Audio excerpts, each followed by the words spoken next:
I'm doing that. It's a bit slow. Okay, no problem. So my presentation is called Twillers, Twaikus, Microfiction and more. And it's about literature meeting the millennial generation. Now, why am I talking about this? If we can have the next slide. Here is a common stereotype. The stereotype is, this is the writer of American Psycho, Bret Easton Ellis. What is millennial culture? There's no writing. None of them read books. Now, of course, for one thing, who are millennials? There is even debate about that, but I choose to think of millennials as post 2000, that generation that is growing up. And what he's saying is, and there was a lot of reaction against what he said, there's no writing, none of them read books. Now, this is a stereotype that we do have of the young people. But you know, when I was growing up, the elders had it of me. We don't read. We don't read in the same way that they read or they used to read. And I actually do feel it sometimes when I look at the older generation and the way that they read, their heart and their souls and their minds were reading. Sometimes I feel, no, it's only my mind that's reading. I do it because I need to do it. I have to write my papers, I have to get my promotion. But is it true that the millennials are not reading? Let's go to the next page, please. And what I'd like everyone to do is just in the next slide, please. This is a poem by Rupi Kaur. It hasn't come yet, Jayat. Yeah, I hope you all can see it. And have you heard of Rupi Kaur? You've all heard, I'm sure, of Rupi Kaur. Now, Rupi Kaur has about how many? I've written it down somewhere. I'm so jealous of her. 1.6 million followers. 1.6 million followers. Why I think that's important is because I don't think even now she's fully accepted by our literary studies, academia. But we've got to look at this. People are reading her. And in fact, they're saying she's brought back the love of poetry. If we look at this poem, I hope you all can read it. And just on the chat, if you can just write down, she has vast readership. Yes, Rituraj. So lovely. So please do keep putting in the chat. So we'll do a kind of new criticism approach to Rupi Kaur. If you can read the lines, those who are interested in that, if you can read the visuals, the pictures, what is it that you notice about this one poem? And I'm going to read that. I'm not afraid of failing. I'm afraid my potential might set the world on fire. Rupi Kaur. So what is it that you notice? So even if you put your hands up or you put it on the chat, just look at this image and this picture. Anything that you notice? Lots of things. There should be at least 100 things we notice.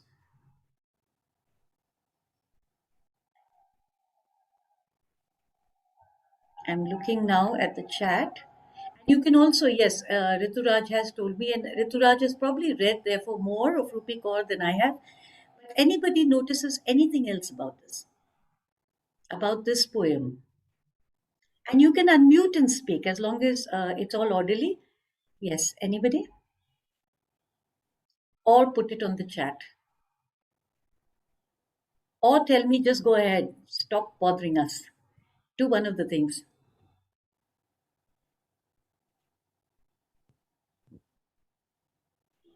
Well, what I'm noticing is, and you can keep putting it on the chat, whatever you're noticing. The first thing I notice is no capitals. If I wrote this poem in class, my teacher would have thrown me out. There are no capitals. It's all small letters. I'm not afraid of failing.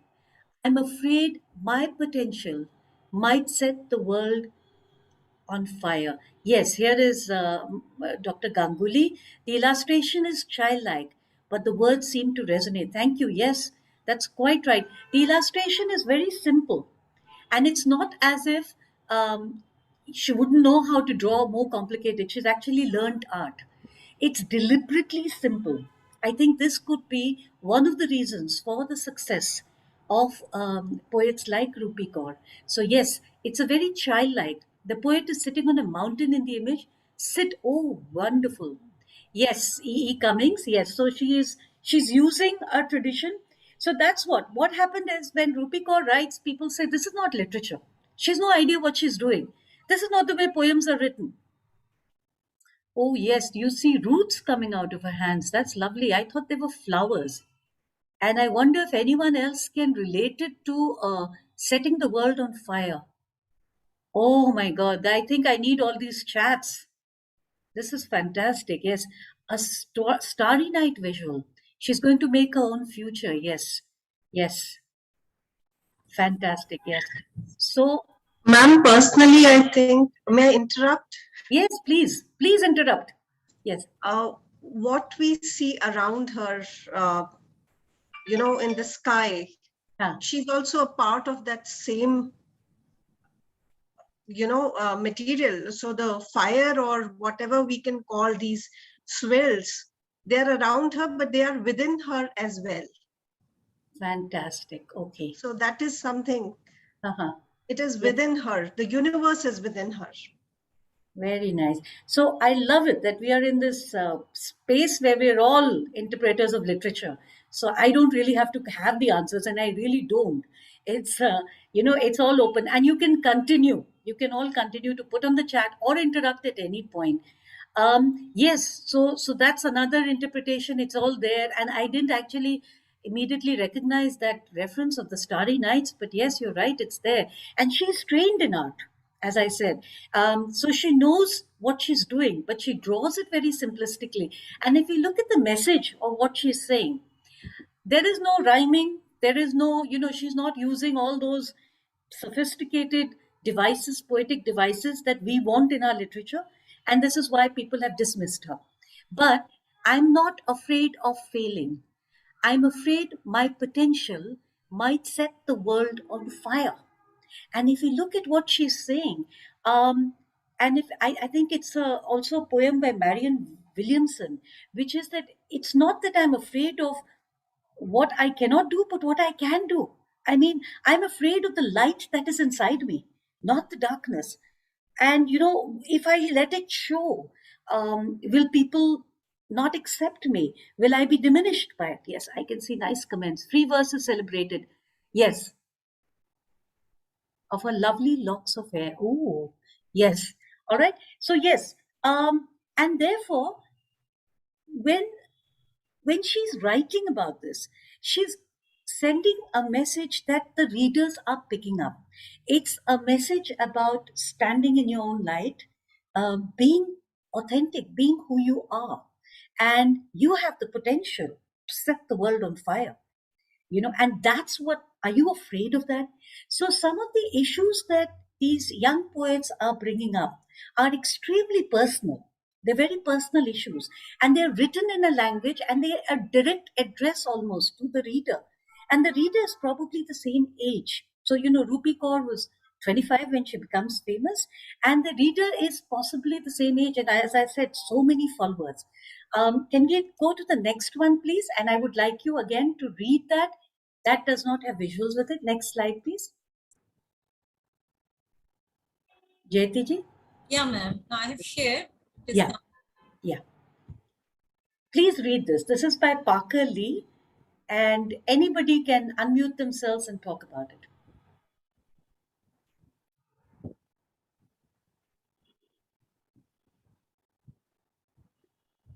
Jyoti, do you need to scroll up a little so that the entire text is visible? Yeah, ma'am. Text is visible, but there's a affixed image onto the slide. No. What I mean is the two lines at the bottom, I don't think they're visible, are they? Okay, we can scroll. Now they are visible. Yes, ma'am. Now they are. Yeah. Oh, okay. Yes. No. Yeah. Is it now? Yes.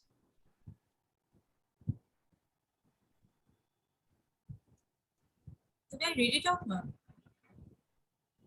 I will. The person you are right now is not the person you were 10 years ago, / 10 months ago, 10 weeks ago, 10 days ago, 10 seconds ago.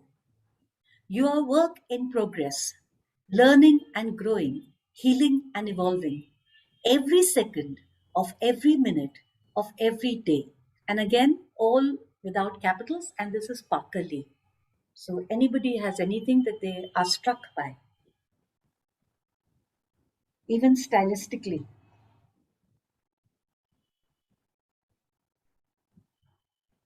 Good morning, ma'am. I want to try. Yeah. No, no, not try. We are just sharing. I have no answer. Yes. Okay, ma'am. Actually, what I'm able to see that it's going on a free flow, and our life is also same way. It's like a free flow. We are also improving day by day, and so here we are not seeing any kind of capital letters or anything. Not a, you can say, full stop or nothing like this. And same way with us also, with our life also. So it's like that we are also progressing each and every second, each and every minute, each and every year. Very nice. And I'm writing it down because that the fact that the language used and no full stops, Yes, and ma'am. yeah, that it is the flow of life. Yes, Slashes rather than ellipses. Yes. I wonder yes, what ma'am. that slash means. Why is he using the slashes? Man, slashes, I guess I mean to say that it's about, sometimes we think about our life, that what we are doing, is it we are doing a right or wrong. So it could be, it's like that only. Slashes are some kind of things. Yeah, yeah. And somebody had written, Rituraj Anand has written about the transience, and that's very, very important to this generation too. We've always thought that literature is about abiding concerns, about death, about birth, about marriage, about love, romance. And this generation, enjambment, okay, very nice. So, this generation, when they're writing, it's not so much about those larger themes as about what's happening around them right now. All right. And I think that's very interesting too. And when, I don't know, this is totally my own, thoughts, even as I'm looking at it, but the whole idea of hypertext and having alternative endings and choosing your story. So it's almost, when you put that slash, every second of every minute of every day, it's up to you. You're taking that choice. Is it every second? And if we've all changed in the past 10 seconds, we have changed since the session began, just by interacting with each other. So this is, and why I got confused when I said Parker Lee, he, and then I said she, is because I think they identify as they. So what we also are finding is that literature is increasingly, see, it doesn't have gatekeepers anymore.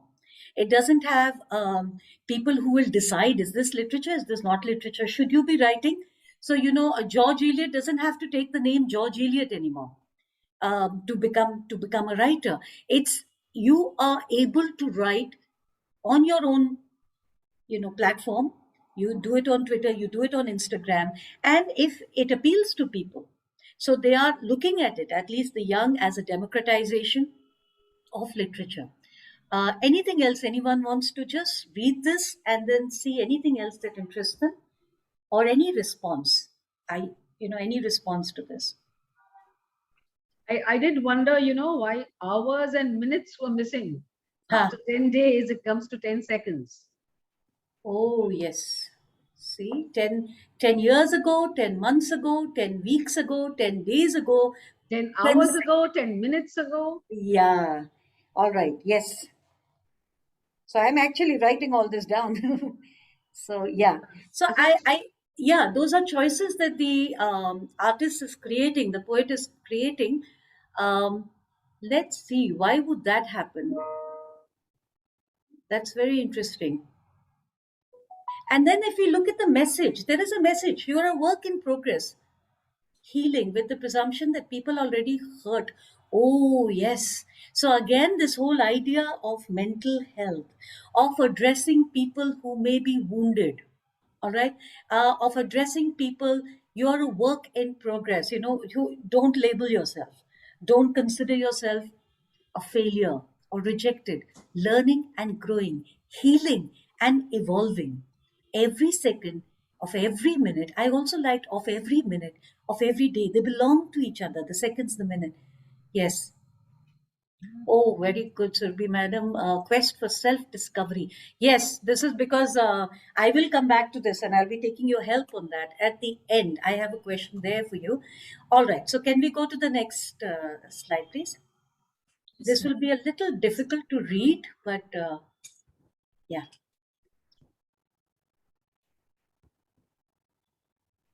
have changed. It is taking big time to change. Doesn't matter. It doesn't matter. So while it's coming, I'll just talk about what is going to come up now. This is somebody who chose Monica Radojivak. This is March 5th, 2022.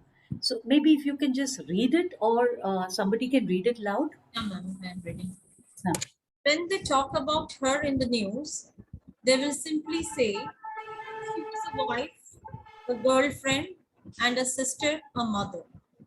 Now, an empty seat at the dinner table, a loss like no other.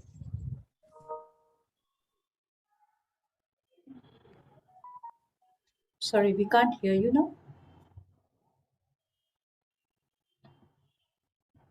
Jackie, you no When longer audible.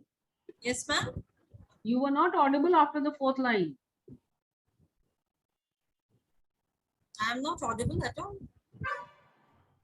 No, now you are. Can you Now continue? you are. Okay, right, one second. When they talk about her in the news, they will, am I audible now? Yes. When they talk about her in the news, they will simply say she was a wife, a girlfriend, a sister, a mother. Now an empty seat at the dinner table, a loss like no other.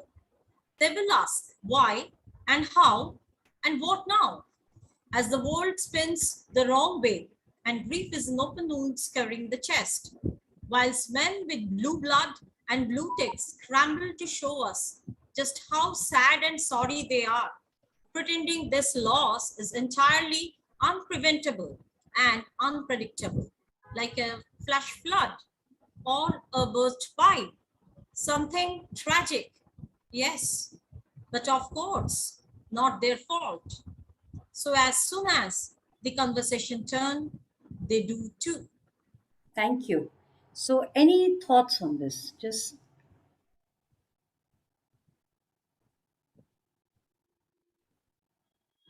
you can put in the chat or unmute yourself.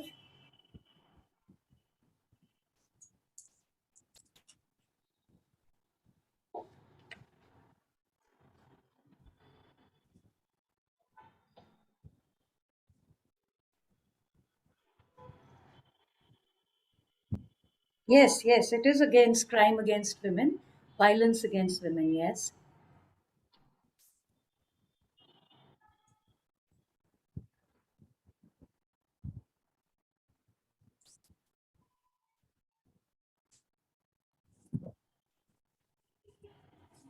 Also, perhaps the Yes. the ephemeral quality of life, particularly with reference to women. I mean, how soon you are a forgotten story, an empty seat at the dining table. Oh, fantastic. Because I kept seeing this on Gurgaon Moms and the Facebook group, how they kept, this one post kept, circulating about how somebody's wife died. And once they died, he just replaced her with many domestic workers. So Yes, yes, I've read this one. you Yes. read that everyone, it really circulated. And, they were like, take care of Mhm. yourself because you're so easily replaced. I also had this conversation just a few days ago with a friend who said precisely this. She said, now I'm in my mid 50s. And she said, I spend my life doing things for people, but it's not as if they can't do without me. I mean, if something were to happen to me, things would continue. So what have I done? What have I spent my whole life doing? So yes, those issues of women's lives, and those are coming up here. And anything else that anybody notices, if you look at the date, woman is depicted through blue blood. Oh yes, yes. I wonder why blue ticks though. I couldn't understand why the blue ticks. And somebody has written in relation to man as a wife, sister, mother. Yes. What about her being an individual? Absolutely. Yes. Could the ticks possibly refer to, ticks in check boxes? Oh, yes. Probably. I thought Checklist, so. and you're ticking away all whatever she did, the chores. I don't know. Yeah. Okay, that could be it. Yeah, because as a teacher, obviously, ticks came to me as which is why there is anger. Yes, there is anger, disappointment, which is why the sentences are hastily put together. Oh, it's so lovely to do this in a session with all literature people. So, what I actually am trying to say is that when we say the millennials are not reading, or we say that they are not, in touch with literature. Yeah, I thought of ticks too. Yes, insects. That's a good one. Insignificance of our existence, identity in relation. Yeah. So the absence of that woman at the table and how quickly their conversation turns away. And what I felt was that the millennials, not only are they reading, because you cannot tell me that people have not read when they're writing like this, but they are actually producing literature. So literature used to be, Harshita Singh is in the waiting room. So literature used to be produced by the great, should I say it or not, the great white man. That was literature. But here you find that it's young people who are writing now, and they're writing of things which are very immediate to them. And if you notice the date here, it's 2022, March 5th. So actually, in March 8th, we know is Women's Day, and March 2021, there had been a march against violence against women. So this poet has taken as a prompt when we talk about, yeah, that too, yes. So this can be so what she does is she reads the newspaper, and whatever is happening uses it as a prompt to write her next poem. All right, so it's a way of it's a creative prompt. Now we are all teachers here, and we do find that if young people can they can write this poetry, because and it's very immediate, very personal. It's poetry is becoming, I'm a struggling writer. I've been trying to get published forever, and I do know that my friend said, well, look at Rupi Kaur, but I'm from another generation. I cannot expose myself and stand raw in front of you and tell me all that has happened to me. I can't do it. It's not the way that I was brought up, unfortunately. But full credit to the young people who are able to do that and to come up in the public glare and put their emotions out there. So it is a poems are very emotional at this point. Yeah, prose poetry is written a lot by youngsters. Yes. So what I was trying to say, yeah, so we can actually encourage that in our classrooms and get our students to write poetry. And I will even give you a hashtag. I've been just trying, just for this session, I've been trying something. All right, so can we go to the next slide, please? So here I've been talking about Instagram, and I've been telling you how Instagram is actually revived poetry and revived poetry, love of poetry among young people. We do know that poetry books are not easily published. People believe that there's no readership. But now Instagram, yes. So now Instagram has Instagram has actually created a space for young people to write poetry and to read poetry. And then whatever they like, that gets shared. So that's what happened with Rupi Kaur, because when her poetry was shared and it became so popular that the publishers then came to her. And now, of course, she's doing a book tour, like rock tour karte the log, वैसा वो book tour कर रही है. So this is where literature is growing, evolving, going to the young people, into the hands of the young, which is perfectly fine as long as it doesn't go from us too. We all have a right to write and to express ourselves. The next is Twitterature. This is another phenomena that has taken place. How many people are on Twitter? We can just have our hands up. So how many people on Twitter? Just in the reactions, if you can put your hand up. So for example, I'm putting my hand up. I'm on Twitter. How many people on Twitter?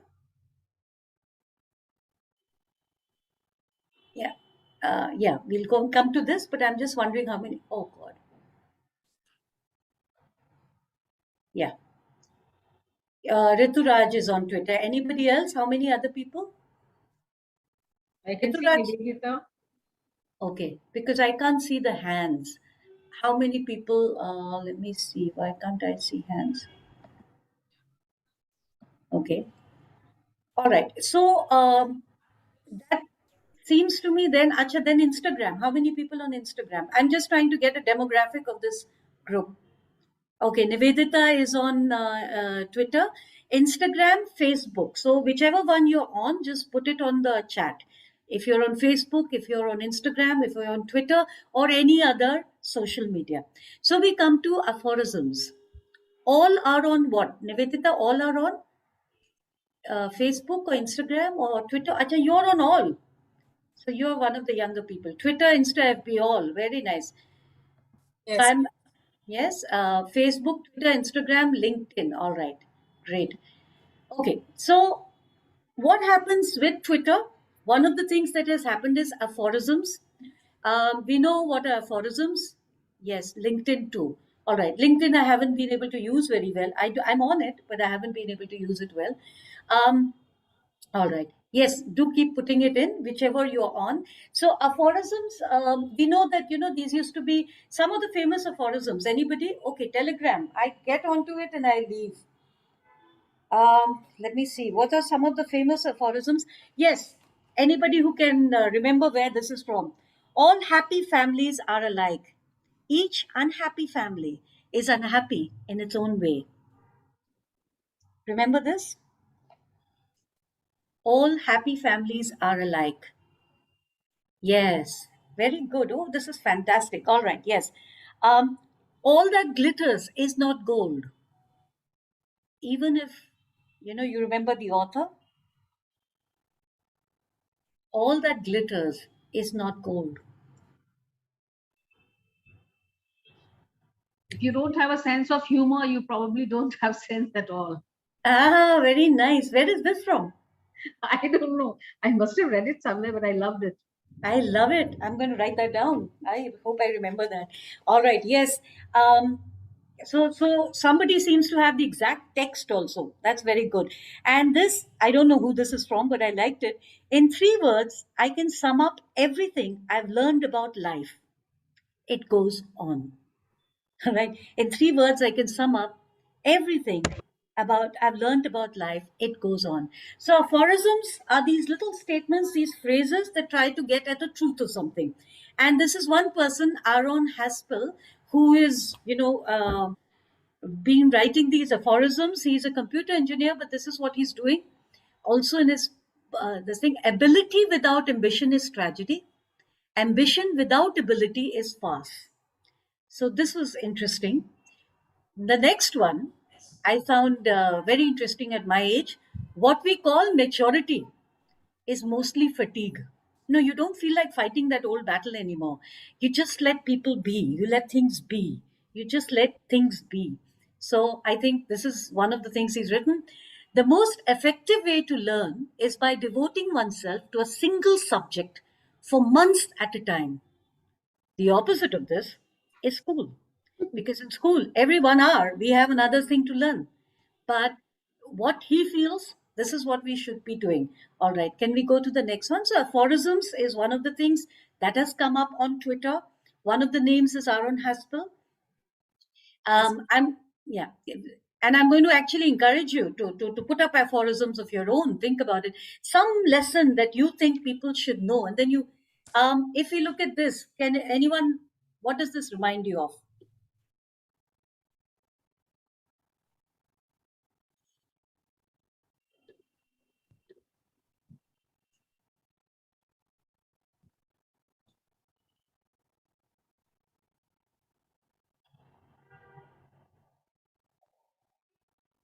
Yes, Harshita knows all her texts inside out. Thank you, Harshita. And I think I remember you from a previous session also. Yes, so such sweet sorrow is actually a play on such sweet sorrow. Parting is such sweet sorrow.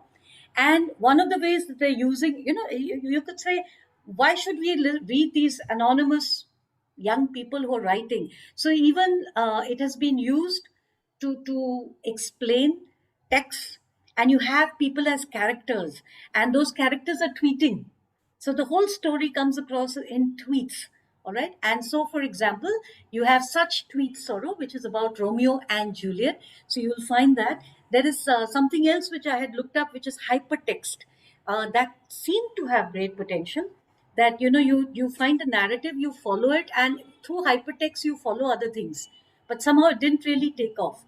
But this is one thing that they're doing: characters tweeting and writing, and the story progresses like that. Next slide, please. Yes. It's getting faster now. Same way Mahabharata, and this interested me because, like I said, I am Nowadays, I'm telling the Ram Katha, and it interested me. Now I'm thinking, should I also tweet it? Whatever my story of this. So Chindu Sridharan, he narrated this over 1,065 days, 2,628 tweets. He told the story of the Mahabharata, and this was through the eyes of Bhim. Next, please. Next slide. Autobiography of the villain. He then does Duryodhan, which is the Mahabharata reimagined as a novella told in 18 episodes. So these are the ways in which literature is being, retold in a way. It's an old epic story, but it's being told through tweets. And through tweets, I mean, it's an experiment. And of course, we can have our reservations about it.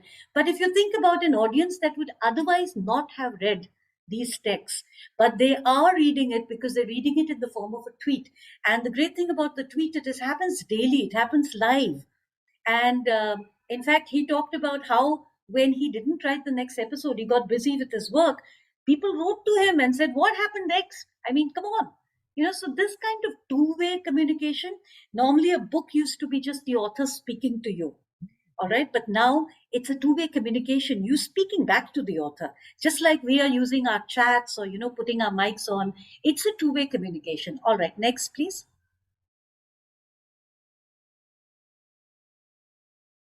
So what is a Twaiku? And now everybody get your pens out, your paper out, because enough of just listening.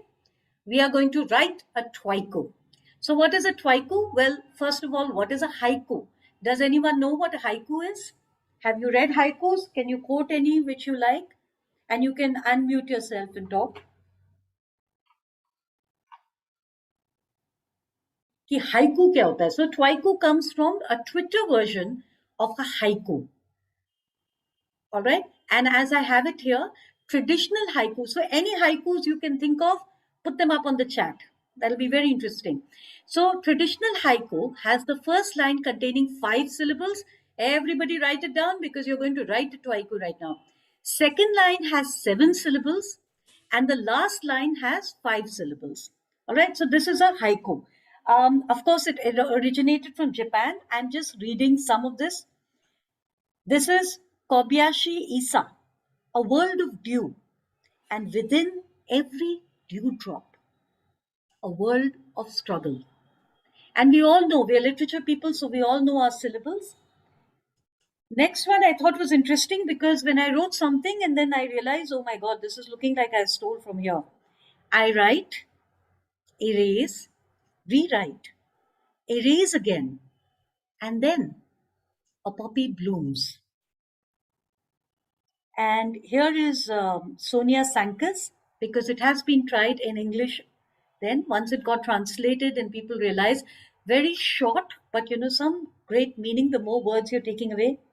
Love between us is speech and breath. Loving you is a long river running. Sonia Sankas. Love between us is speech and breath. Loving you is a long river running. Next slide, please.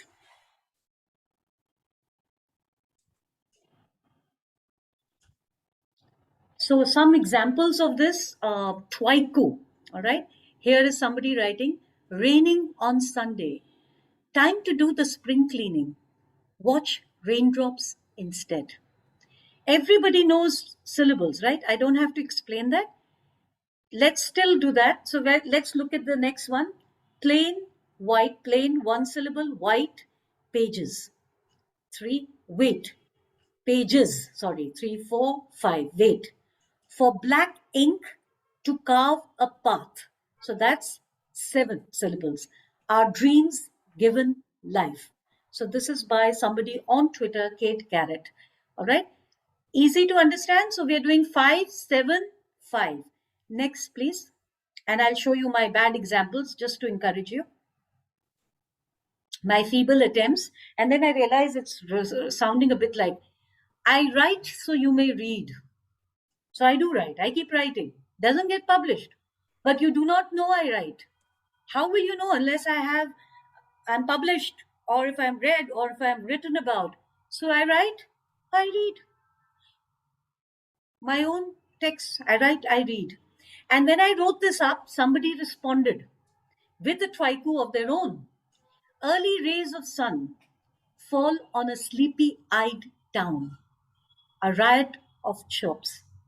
So they responded with a Twaiku by somebody else, I think, not their own, but still, it was a response to what I was writing. So one of the things about writing is it's all very solitary, and you're sitting in your room and you're writing, but social media has made it more collaborative. It is more social. It's all together. It's a group effort.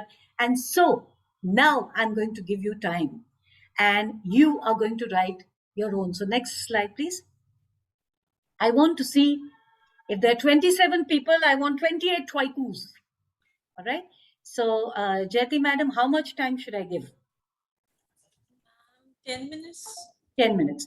So we have 10 minutes. I'm going to put off my video and audio. Just write, and it doesn't have to be great stuff. All right. When you write it, if you put up your hand and you just read it, that's even fantastic. It's like a performance, which is what Rupi Kaur does. She performs her poems, or you can put it on the chat. All right. So everybody's understood what we're doing. 5, 7, 5 syllables, and some deep truth. And if you can make it about the nature of your desire, which is what I asked you in the beginning, anything about what you desire, that's even, so that could be the theme or the prompt. Thank you. I'm giving you 10 minutes. Whenever Jyoti madam tells us, we'll come back. I'll come back. I'm just off video and mute. Okay, ma'am.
Dr. Bhatnagar?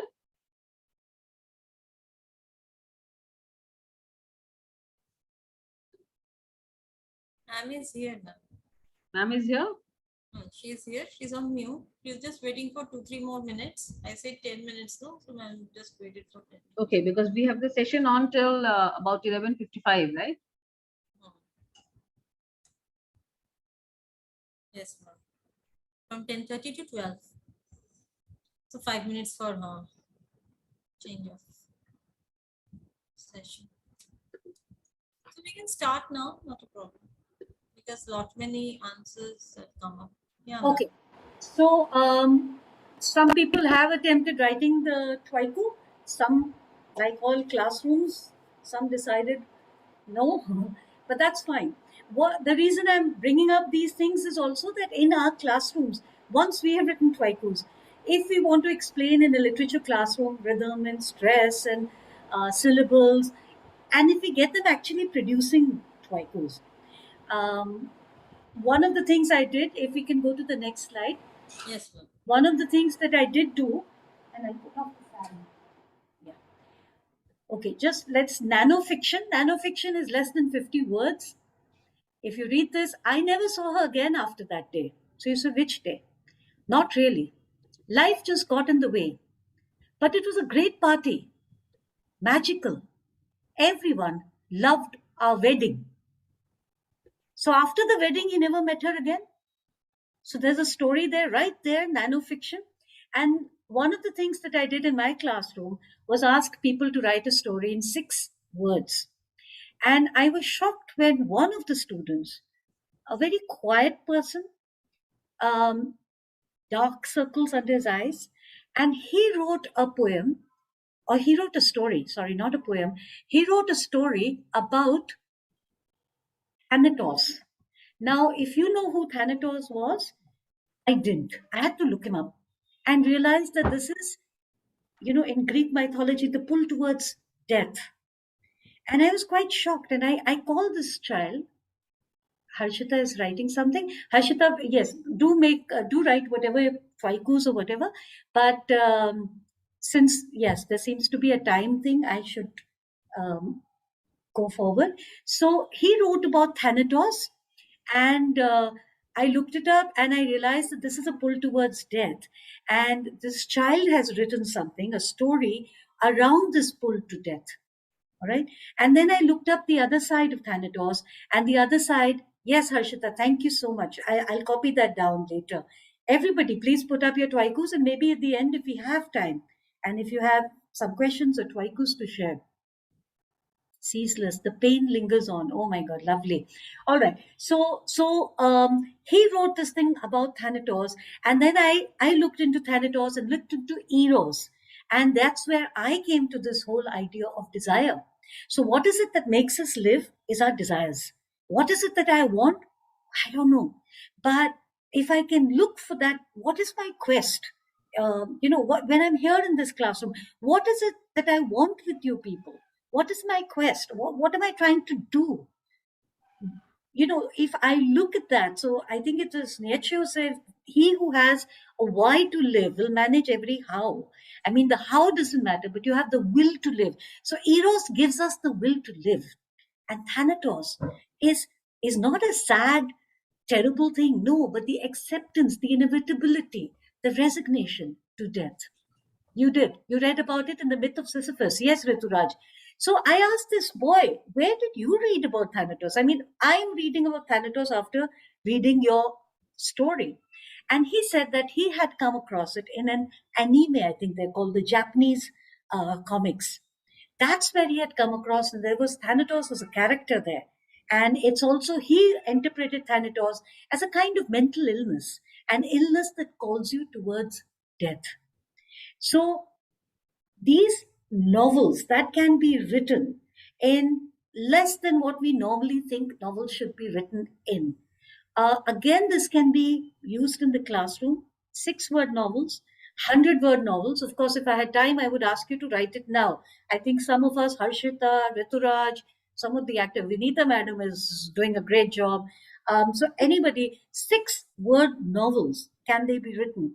And if you think about, all the things that Foster said, aspects of a novel, you have to have character, you have to have setting, you have to have a plot, you have to have a story. And here, in 6 words, can you put it in? And of course, it is something that one can do in a classroom. So I did try it out. Nothing that I'm doing here is something I've not tried in my classroom before I came to you. But these are ways of getting people to practice language, practice creativity, and at the same time, not really put them under pressure, because this is play. Nobody is expecting you to write Hamlet in that classroom in under 6 words. If you can do it, that's fantastic. All right. Okay, next, please. Next. Yeah, ma'am. I have changed. It has come. Yeah. Okay. So this is Nanoism. This is actually a magazine. There are a lot of Twitter zines now, magazines which will publish your short fiction. And Nanoism is even shorter than traditional flash fiction. It's quick as a blink to read. Nano Fiction, Microfiction, Twiction, Twisters, Twitterfic, Twillers or Twitter novel thrillers. It doesn't matter. It's the perfect art form for the bleeding edge of the internet revolution. We're not just catering to the 21st century attention span.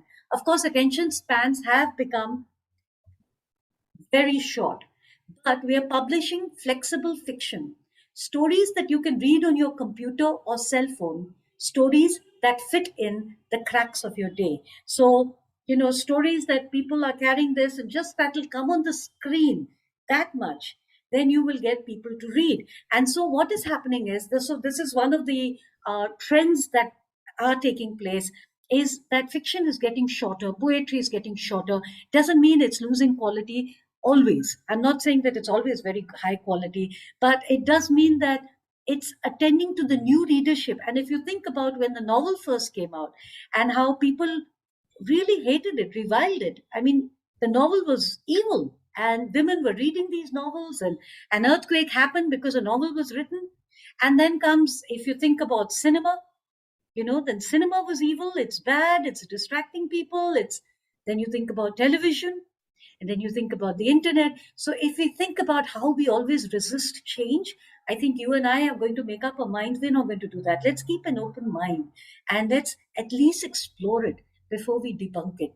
And we do know that our students are reading and writing these things. So we can use that to teach them better. We can be where they are. If they are on social media, we can get in there. All right, next, please. Now, this is something called a blovel. It's a Belle de jour. And what is a blovel? It's a blog as a novel. All right, the blog as a novel. And this is somebody called Dr. Brooke Magnanti, a respected specialist in developmental neurotoxicology and cancer epidemiology. Now, the problem with this novel, which came out as a blog, was that it was about the life of a London prostitute. So it was anonymous. It got major readership. It became a book, and the author was still anonymous. It was only when her ex-boyfriend threatened to expose her that she came out herself. And we find that she is a very respected neurotoxicologist, cancer epidemiologist, who said that I did this. I was a London prostitute when I was doing my PhD. I did it to earn my living. And you find that when you read, even when you read extracts of the book, you find that it's actually well written. You can see that this is somebody who is well read, for one thing. And she's referencing so many things in literature that maybe her original readers did not catch, but it is still interesting. So what I'm trying to say is that these new forms of and Blovel hasn't really taken off, so I haven't heard so much about it. Next, please.